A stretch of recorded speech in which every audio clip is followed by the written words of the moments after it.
Bonus levels are a staple of LEGO games. Once you collect every collectible, obtain every gold brick, a gate opens up for one final experience before you truly finish the game. I typically don't get to talk about them in these character rankings because I'm focused on the quality of the character with respect to the game, but not much focused on any other aspect of the game. Bonus levels in LEGO games are rarely exciting, I'd say. It's just a little something extra, but the real meat of the game are the main levels. There are a few exceptions. The main example that comes to mind is the young Indy level in LEGO Indiana Jones: The Original Adventures. That level is straight up just a 7th level for The Last Crusade, with the same level quality. There are even some puzzles where you use techniques not found in any of the main levels. But the grand majority of bonus levels in LEGO games are just collect a million studs. These are pretty lazy to me, and all you do is run around and punch stuff. Pirates of the Caribbean's bonus level isn't a collectathon, though, and it's not like a real level like Young Indy. It's a recreation of the Disney World theme park ride. Full disclosure, I've never been to any Disney parks. I know. I don't know how accurate this ride is, but if it is accurate, I would not wait 2 hours in line for it. You basically play as Jack Sparrow and Angelica as they ride through, the ride, stopping at 3 points to fight main baddies in the Pirates franchise, Barbossa, Davy Jones, and Blackbeard, all while that Pirates song plays in the background. And also, correct me if I'm wrong, and I probably am, but I think this is the first time we've heard actual English language aside from Anakin's oopsie in the complete saga. Do I like this bonus level more than the million stud levels? Hard to say. You're pushing the same buttons on the controller, but just in a different context. Instead of punching items to collect studs, you punch enemies to get the level over with. No real thought required. It's a real shame because they definitely could have designed a whole level taking place in a point in the movies they wanted to adapt, but couldn't due to level restraints.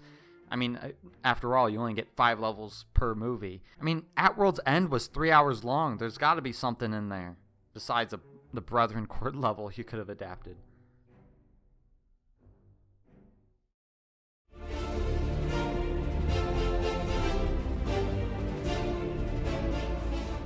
Here we have Elizabeth Swann when she was disguised as a redcoat, or British soldier, whatever. I feel like this Elizabeth Swann could have been more useful than she actually is, but her only ability is the obligatory high jump that's given to every female character.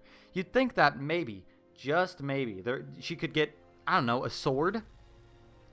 Since all redcoats carry one. But nay, she gets no weapon, just her fists, which is pretty unfortunate. It's not like Elizabeth Swann was declared to be sword-free by TT Games or something, because, slight spoilers, there is an Elizabeth Swann variant or two that does have a sword. There's really no excuse for this one to not have one. Undergarments Elizabeth, I can understand. But, come on. I know in the grand scheme of things, this means nothing, because this is a children's game, and I'm a grown man. But I need something to talk about, and complaining just comes naturally to me.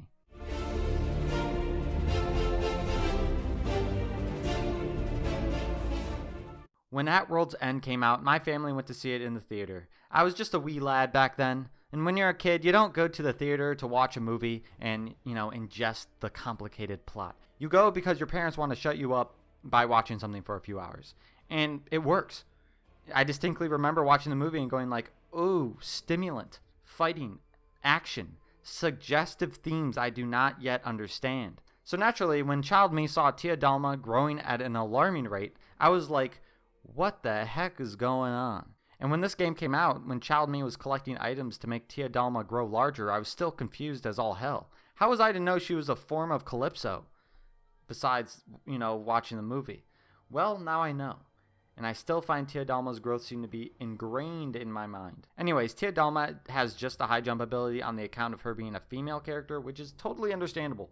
In the DS version of this game, though, Tia Dalma also had a magic ability, but this magic ability is not in the console version, which is unfortunate.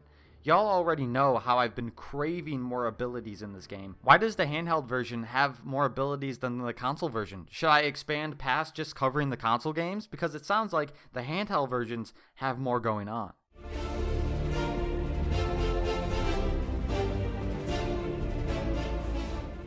After that Tia Dalma intermission, we're back to Elizabeth Swann. And yeah, the Redcoat Elizabeth is no different from this one ability-wise, but I docked Redcoat Elizabeth down in ranking because I'm still salty that she didn't have a sword when I believe she should have because she's wearing a red coat outfit. Yes, I am that petty, and wouldn't you know it, Tia Dalma benefited from it, so, I mean, you're welcome, Tia Dalma. But this is the standard version of Elizabeth in her red dress. She only has high jump, but this time it makes sense because this was Elizabeth at the start of the franchise when she was a prim and proper daughter of a governor. She isn't really experienced with a sword yet, so it makes sense that she doesn't have one.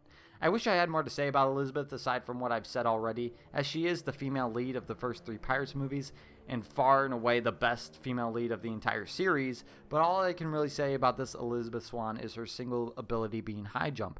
But of course, this isn't the last we'll see of Elizabeth in the series, because she does gain that ability with later variants that her red coat variant was undeservedly lacking.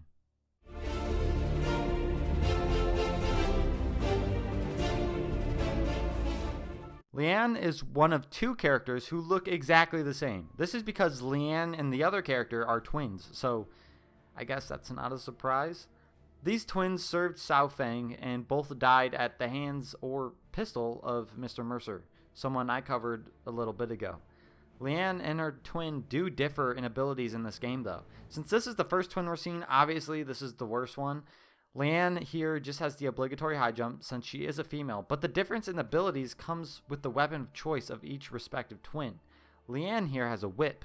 I believe this is the first character we're covering with a whip, and whips have no ability associated with them, like how, pistols have ranged and swords have sword. There wasn't space for a real function for the whip outside of combat, and to be honest, the whip isn't even great at combat. I'd far sooner choose to fight enemies with a sword, a pistol, or even a fish before a whip. Swords are for close range, pistols are for far range, and whip tries to do both and does not succeed in either. It's really not worth the effort of trying to position yourself just right to get the guy with your whip because it's like a mid-ranged weapon. It's really weird.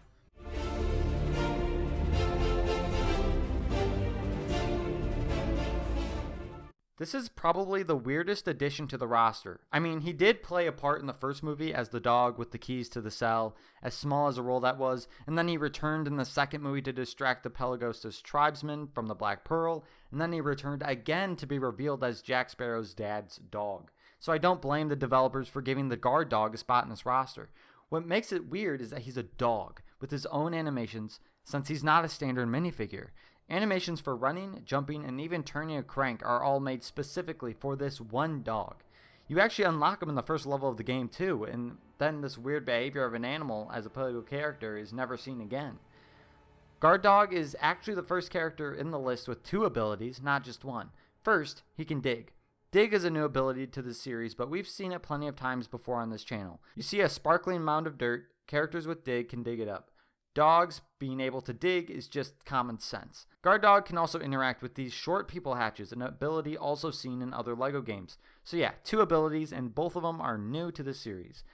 Good job, Guard Dog. The only reason why Guard Dog isn't ranked higher is the fact that he's a dog. His movements are a little more slippery, if that makes sense. He doesn't stop on a dime like all the human characters, and it's just to turn, it's just a hassle. But I do respect his addition to the roster. The guard dog being Edward Teague's dog and Edward Teague not being in the game is pure irony at its finest, and it kind of pisses me off.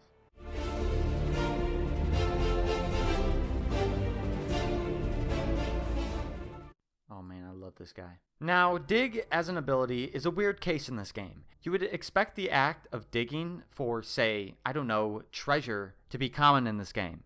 You know, X marks the spot. And you'd be right, because it actually is. You dig a lot, actually. But there are only 2 characters in the entire game with the dig ability. One of them not even being playable in the story. To make up for this, though, the levels usually have shovels just laying around for the characters to use. In free play, though, if you're in an area that's only accessible through free play, you're going to need someone that already has a shovel or can dig, which narrows down your options to 2. Guard Dog, who we just covered, and my boy Derek. Now, Derek was a Queen Anne's Revenge crewmate, and his only ability is dig.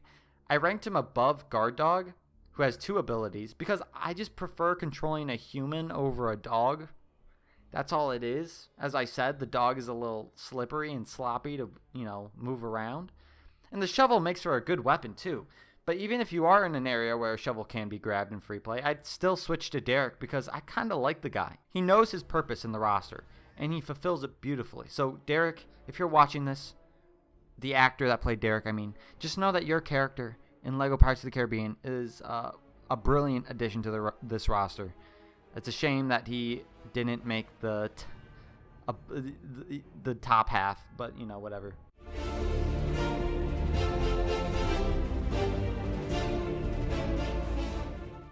Here he is, the short guy. I've been calling him short guy for, I believe, every instance I mentioned him, but this is his segment, so I have to say it. So I guess here goes. Lord Cutler. I don't like this. Beckett.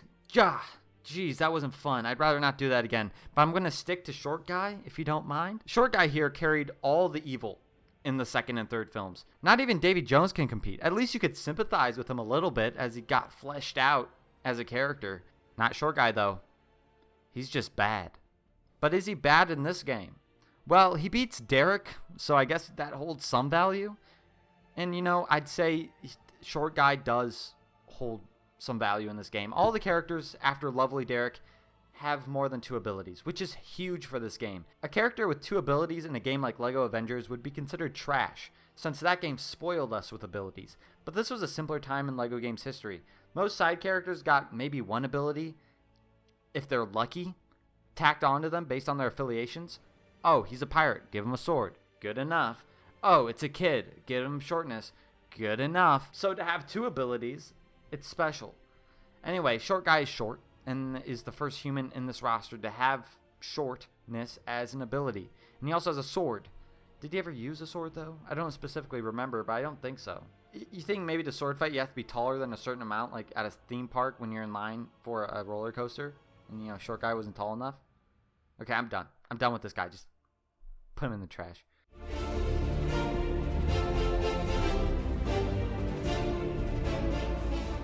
Mallet was a crewmate of the Black Pearl during the first film, so you know what that means. It's time for yet another measly, grubby crewmate to prove himself as more worthy than his captain in a game that came out in 2011.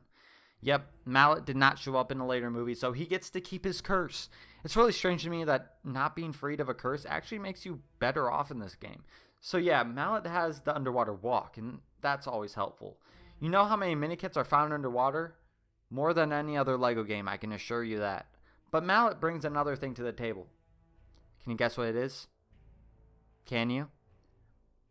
You got it. Mallet has a mallet, so he can forge. I just have to ask, is this accurate? Is there any evidence that he uses a mallet? Or did the developers just give him a mallet to fulfill the prophecy that his name foretold?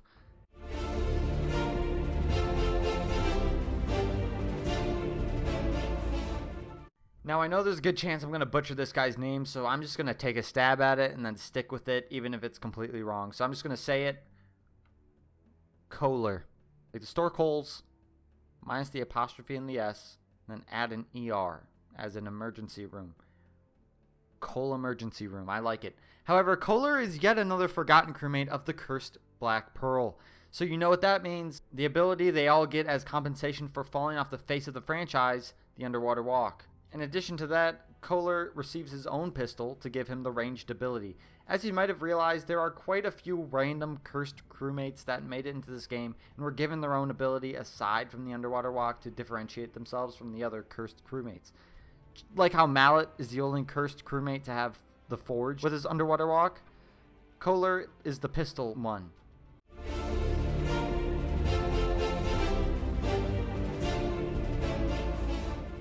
It's been a while, but you must remember the slew of Brethren Court members that I covered a while ago.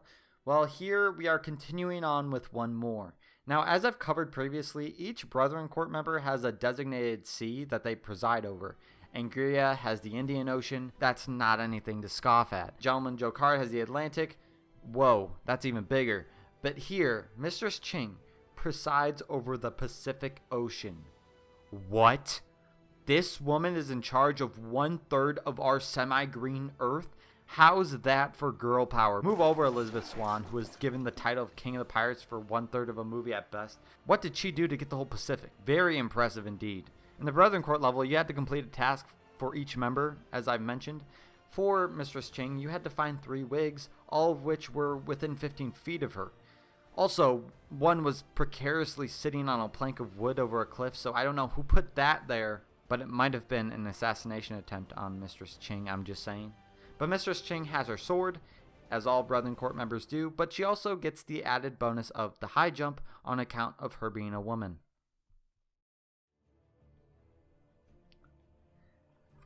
End of episode counting. Let's see them.